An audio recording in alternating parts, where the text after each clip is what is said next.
wabarakatuh. Kabar terkini kembali hadir bersama saya Syifa Rafifah Fauziah, peserta mata kuliah Metode Penelitian Komunikasi Kualitatif tahun 2022 dalam berita terkini Program Studi Ilmu Komunikasi Universitas Muhammadiyah Yogyakarta.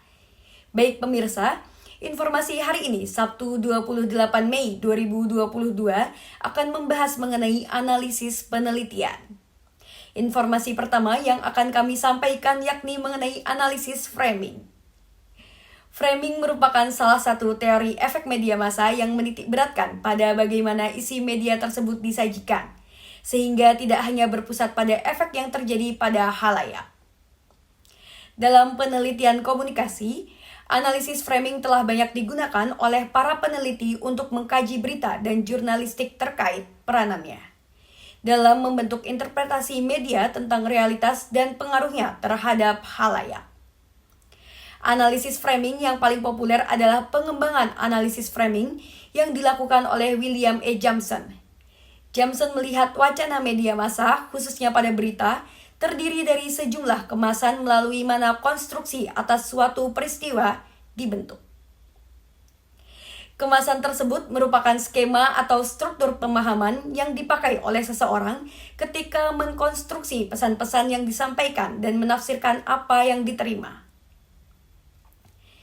Terdapat beberapa komponen yang menjadi alat analisis dalam analisis framing yang dikembangkan oleh Jameson, yakni yang pertama, elemen inti berita, yang mana ide atau pemikiran yang dikembangkan dalam teks berita kemudian didukung dengan simbol tertentu seperti pemakaian kata, kalimat, grafis, atau pemakaian foto untuk menekankan arti yang hendak dikembangkan dalam teks berita sehingga memberikan citra tertentu atas seseorang atau peristiwa tertentu. Yang kedua, yakni perangkat pembingkai yang berfungsi untuk memberi citra negatif maupun positif terhadap suatu berita atau objek yang diberitakan. Lalu yang ketiga, perangkat penalaran yang dapat berupa roots atau dengan memberi klaim moral tertentu. Pada perangkat pembingkai dan perangkat penalaran, keduanya membawa konsekuensi mengenai isu berita. Informasi selanjutnya yakni mengenai analisis naratif.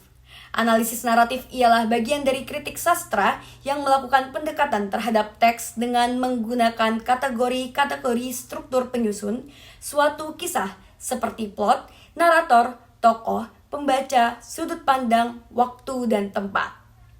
Analisis ini memusatkan perhatian kepada teks secara keseluruhan untuk menguak dunia kisah yang disajikan pengarang sebagai suatu makna permukaan.